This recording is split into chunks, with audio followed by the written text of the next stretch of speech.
and welcome to the Design Review Board on Wednesday, August the 20th. Our apologies for starting a little bit delayed here. We'll take attendance. It looks like everybody's here. And if you're here for public comment on any of the issues that are in front of us today, there's a microphone that you can come up and it'll give you 3 minutes. Anybody who would like to hear speak on public comment? If not, we'll close public comment and move to the new items. A signs, 2975 North Adams Road. Pardon me? Oh, no, the minutes. Thank you. Number 3, approval of the minutes of August 26th. Any questions or comments on the minutes from our last meeting? I'll make a motion that we approve the minutes of August 6th. Okay. Support. All in favor, say aye. Aye. Any opposed? Passes 3-0. All right, item number 4. New signs, 2975 North Adams Road, Optalis, if I pronounce that right, healthcare. Corey. All right, so our first case tonight is a new proposed sign. It's actually replacing a previous ground sign at the same location. So this is where the property is located within an aerial of our township. You can see to the north there are single-family residences, and to the east, to the west, there's train tracks. The property itself is commercial. This is where it sits within our zoning map. You can see it's on RM, which is a multi-family residential district. To the north is R1, and then to the west, across the train tracks, you have R3, single family. So I'm gonna start with here. So the proposed sign is a ground sign. They are proposing brick along the base, as well as some bushes on the side for landscaping.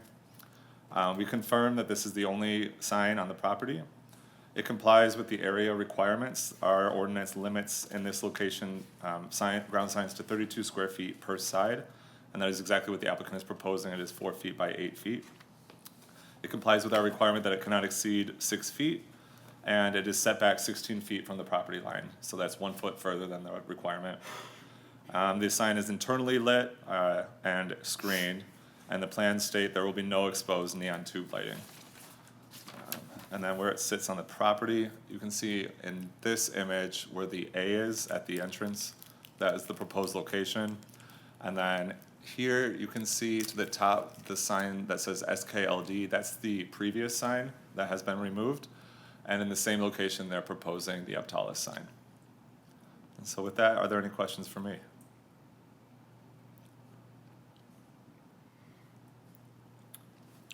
Based on what you're telling me, the sign's in complete compliance with the ordinance and doesn't need to go anything beyond DRB. Yes, we were very thrilled when we discovered all standards were met. Okay, I move we approve the sign as presented. Support. All in favor, say aye. Aye. Any opposed? Passes 3-0. Thank you. All right, so, oh, sorry. Go ahead, Corey. What is it? Our next sign is a wall sign off of Franklin Road. I'm gonna be pretty quick with this one because you're all familiar. This is back to Ace Pickleball. This is the Ace Pickleball. 2285 Franklin Halo Road, lighting. item You number got 2. it, yes. Thank you. All right, sorry about that. So the changes from last time Right. that are important to understand is before there was halo lighting proposed. They have agreed to remove that halo lighting entirely. We actually dug into our ordinance a little deeper, looked into some other sections, and we discovered there is a standard that states all signs must be shielded. There can be no light projected directly up. For that reason, we feel that that prohibits halo lighting. Me too. All right, and then in addition to that, they agreed to remove the window signs and the paddle. So the symbol Oh, yeah. that was the C has been Remember, removed. right. And for that reason, now they are only needing one variance. They will need a variance for the size of the sign. This district caps wall signs at 32 square feet, and they're proposing 78.89 square feet. Their reasoning being how far back this portion of the building is from the road. And that's it for my presentation. Okay. Any questions, comments? My only comment is just want to thank the applicant for making the adjustments. For sure. It's really appreciated. I'm happy to make a motion. Support. All in favor, say aye. Aye. Opposed? Passes 3-0. Yeah, thank you for your work on that. Appreciate it. Of course, thank you. Thank you. Okay, B, unless you want to just take over from here. No, Corey, sorry. Okay, no worries. B, site improvements, 2343 South Telegraph Road, roof-mounted mechanicals at Costco, our favorite store. All right, so this is a HVAC unit being proposed for the Costco Center off of Telegraph Road. I think you're all familiar with where it's located. It's yeah. off of Telegraph in our commercial district, not that far from our previous case on Franklin. This is where it sits within the zoning map. The pinks and reds are all commercial districts. So you can see it sits well within our commercial corridor, and it abuts the RP district, which itself is technically an industrial district, but it's really developed more commercially. Never noticed the lake before. Yeah, that is Yeah. a little interesting. A little wetlands back there? Yeah. I guess so. Yeah, there is. So there's quite a lot of schematics involved in this application, but I'm going to direct you to a specific page to try and help. I'm going to start here. Well, actually, I'm going to start back here because I wanted to point out where it's going to be located on the roof. So it's going to be located above the tire center, which is that north side, that kind of north expansion that juts out at the very top of the building. That is where they're proposing the HVAC unit, not on the main roof, but, oops, sorry, one step down. It will be roughly 4 feet tall, but it will be shielded by a parapet that goes around the rim of the roof. However, the parapet does not match the entire height of the unit. So one of the things the board will need to assess is whether the remaining foot or foot and a half needs to be screened from view, because it is also set back quite far from the roof line. So this shows you where on the property. This is kind of a top-down view of that tire center, and it's showing you how it's going to be tucked against the wall, furthest back from the exposed area possible. And then this shows you what it's going to look like from the various angles. So we have a top view at the top, then we have side views at the bottom, showing you what it'll look like. It's going to be metallic in nature. It's going to be an HVAC unit. And that's really it for our presentation. I guess what I wanted to raise to the board, sorry? There's nothing nearby. Yeah. My primary concern was the visibility from the rear access road back here, but I think under no means will it be visible from Telegraph Road. But I guess my concern is possibly visible from these access roads. And that's just a service road for deliveries and, Exactly. right? I don't, Correct. do employees park back there? I don't even know if they do that. It's possible, I don't know about that. Maybe a few, yeah. Okay, And that's it for my presentation. okay, any questions or comments? Do they need to go to ZBA? They will not need a variance for this. I just want to note that if there is any visibility determined in the field, that the ordinance does require it to be screened. So that would be, again, if their determination to be visible, it will be required to be screened with a visor system of some sort. And It that would can have to be be handled presented to the township. administratively. Correct. Thank you. Would it be a good idea for that to be a condition? If determined to be visible, should be screened? Yeah, but handled administratively. Correct. Okay. All right, then I'll make a motion that we approve the application, subject to the condition that Corey just, that if it's found in the field, to be visible from the road, that it be screened, and that the planning department handle that administratively. Support? All in favor, say aye. Aye. Any opposed? Passes 3-0. Thank you. Me? My turn? You got it. Okay, just checking. C, site plans, 402 Telegraph Road, 4025 Telegraph Road conversion to a Jack's Car Wash. So this is a site plan. I think you're all familiar with the site. It is directly across Telegraph Road in the Kroger complex. It has been operating as a car wash for many years. They are proposing to change ownership to a Jack's. Because of the increased generation in traffic that we expect from this conversion, that's why we're routing it through as a site plan.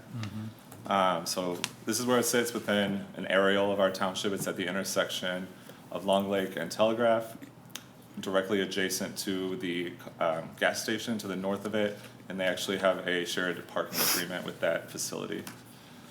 This is where it sits within our zoning map. It sits within a commercial district. It's primarily surrounded by B2. It itself is B3, and there's B3 across the street. And so, with this case, let's start with here. So the footprint of the building is not proposed to be altered in any way. It's gonna remain exactly how it is. The proposed additions to the site are accessory pay stations, but the footprint of the building itself is not proposed to change, as well as the traffic flow is proposed to stay exactly the same. There's no proposed extensions to public water or sanitary sewers. EESD has recommended approval of the site plan. The fire department did a review. Of course, they're looking at, are they gonna be able to access the site? Are they going to be able to handle a fire on site? They had no issues. They feel that it's been operating well and that it will continue to operate well. Let's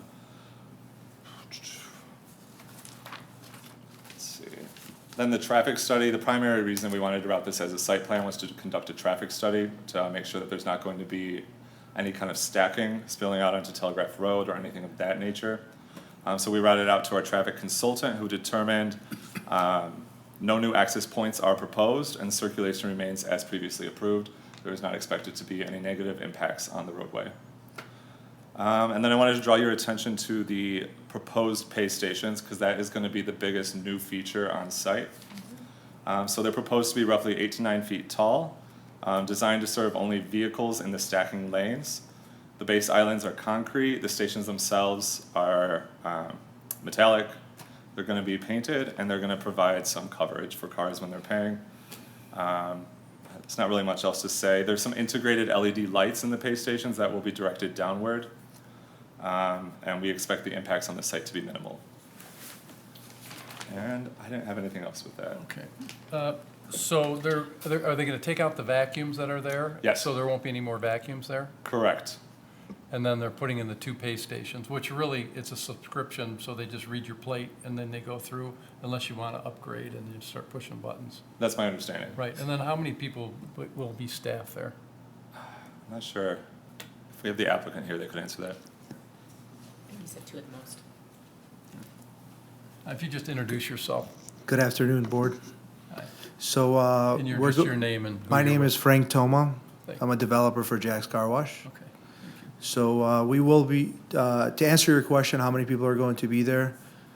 Typically, we have one person up front working with customers, and we usually have 1 or 2 people drying, depending on how busy the day is. Okay. And you're not gonna have vacuums there?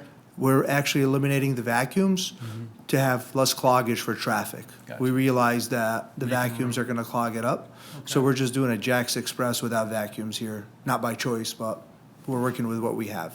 Right, okay. So this won't be a full service, Jack? It will not be a full service. You will get in and out, we'll get cars in and out of there 3 to 4 minutes.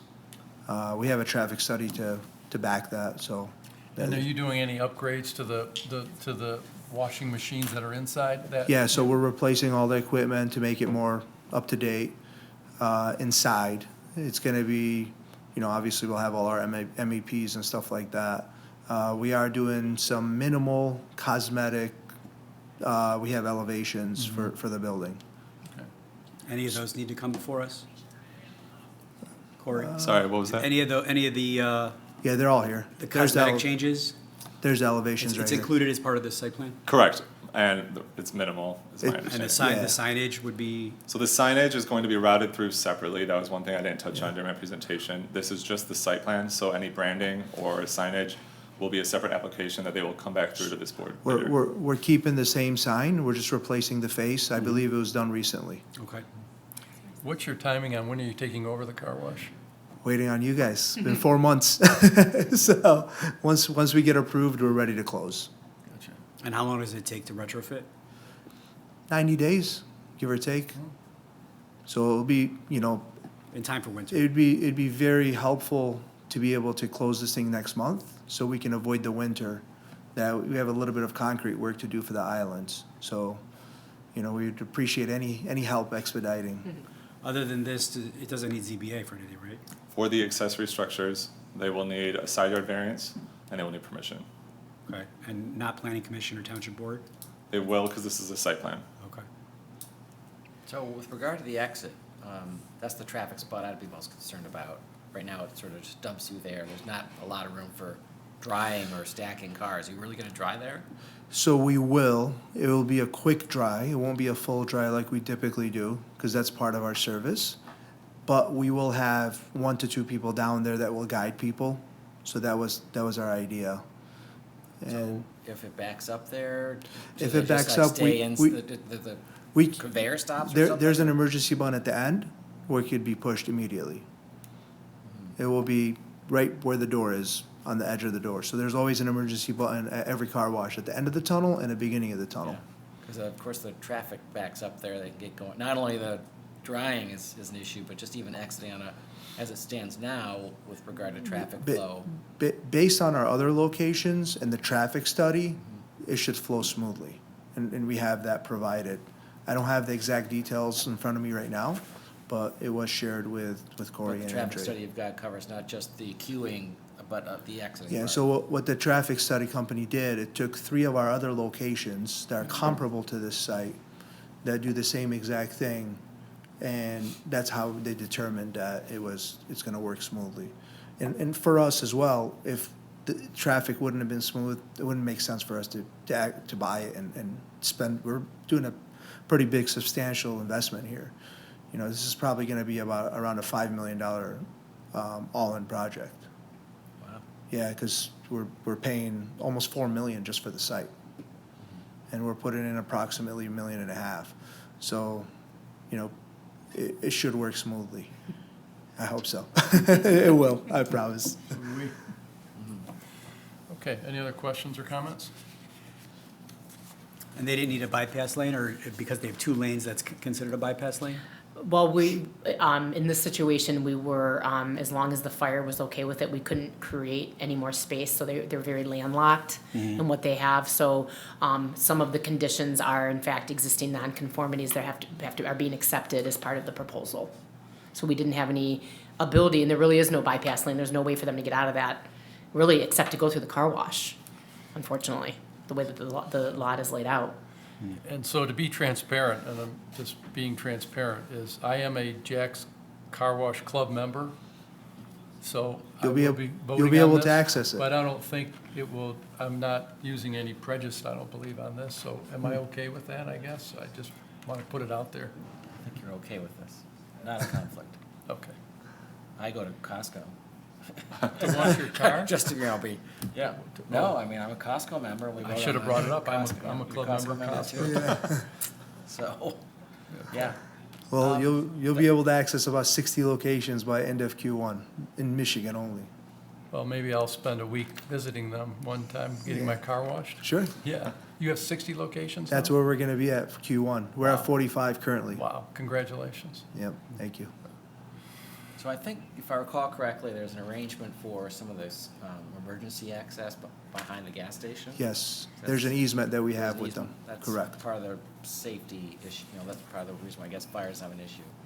Yeah, there was a cross-access easement agreement that was executed at the time a few years ago. There was a dogleg piece of property that extended north to Maple Road. And when the car wash owner Long Lake. engaged, Long Lake. Long Lake, I'm sorry. When the car wash owner previously and the gas station owner came together to split off that dog leg to give it to the gas station, that cross-access easement agreement requires that the gas station provides parking for the employees of the car wash, because the car wash is required to have employee parking, and they don't currently have it on site, so that's another existing nonconformity. And then as well as that is the access. Okay. I'm ready to make a motion. Okay, go ahead, Martin. Approve as presented and forward to ZBA for further consideration. Support. All in favor, say aye. Aye. Any opposed? Passes 3-0. Good luck. Welcome Thank to you, the board. community. Have a great night. Thank you. Appreciate it. All right, general business. Any recent design review board approvals we need to discuss? I don't have any. Nothing, Corey? Okay. And our next meeting date is Wednesday, September the 3rd. We'll see you then. We'll move for adjournment. All in favor, say aye. Aye. Any opposed? Or adjourned. Thank you. Thanks, guys.